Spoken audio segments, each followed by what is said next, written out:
নমস্কাৰ, মই অনিতা আৰু অন্য এটা ভিডিঅ'লৈ আপোনালোকক স্বাগতম জনাইছোঁ। আজি আমি কেনেদৰে পাস্তা বনাম সহজভাৱে দেখাই দিওঁ আহকচোন। প্ৰথমতে মই ইয়াতে পানী বইল হ'ব দিছোঁ। ইয়াতে মই এতিয়া নিমখ এচামুচ দিম।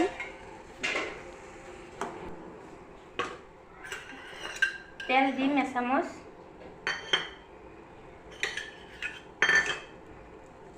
তেল দিয়া এটাই কাৰণ এইটো যাতে লাগি নধৰে।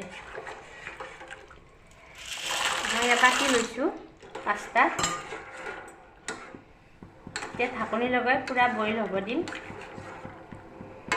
প্ৰায় 5 মিনিটমান সময়।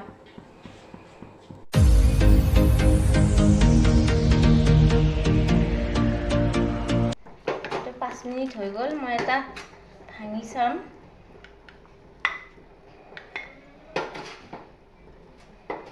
এইটো হৈ গৈছে, মোটামুটি 80% সিজিলে হ'ল। এতিয়া এইখিনি মই তৰিয়াই লৈছোঁ আৰু ইয়াতে এমক ঠাণ্ডা পানী ঢালি দিম, যাতে বস্তুটো বেছি বইল হৈ নাযায়। এতিয়া মই ইয়াতে 2 চামুচ বাটাৰ দিছোঁ।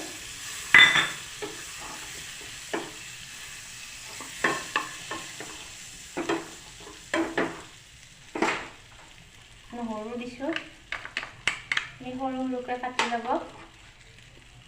capsicum দিছোঁ মই এটা, বিলাহী দিছোঁ এটা আৰু পিঁয়াজ মিডিয়াম সাইজৰ এটা দিছোঁ।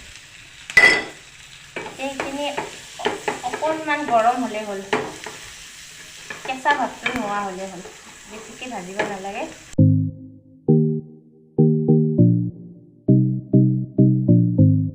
এইখিনি হৈ গ'ল, এইখিনি মই এতিয়া কাঢ়ি থ'ম।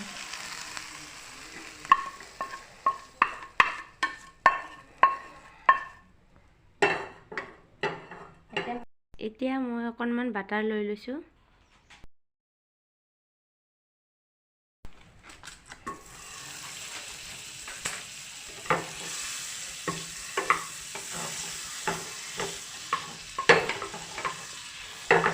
গেছটো কমাই ৰাখিব আৰু 2 চামুচ ময়দা দিম।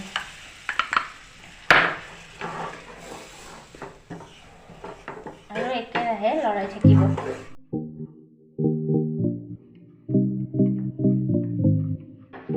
অকণমান ভজা হ'লে লাহে লাহে 1 কাপমান গাখীৰ দি দিব। একেলগে দি নিদিব, অলপ অলপকৈ দিব।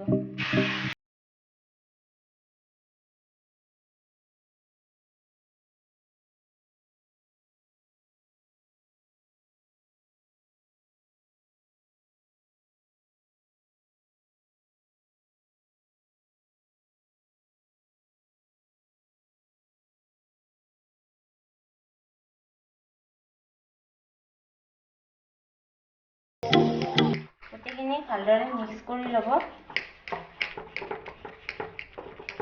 এতিয়া মই ইয়াতে পাস্তাখিনি দি দিম। প্ৰথমতে মই ভেজিটেবলখিনি দি দিম, তাৰপিছত পাস্তাখিনি দি দিম।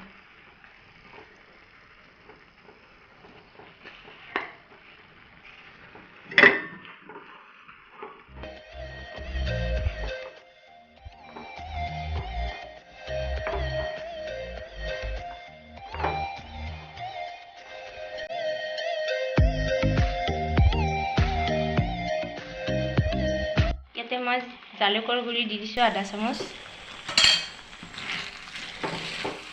আৰু পনীৰৰ টুকুৰা দি দিছোঁ। ইয়াতে টেষ্টটো ভাল হ'ব। কেঁচা ধনিয়া দি নমাই থ'ম। যদি মোৰ ভিডিঅ'টো চাই ভাল লাগিল তেতিয়াহ'লে লাইক কৰিব, কমেণ্ট কৰিব, শ্বেয়াৰ কৰিব আৰু লগতে চেনেলটো ছাবস্ক্ৰাইব কৰি দিব।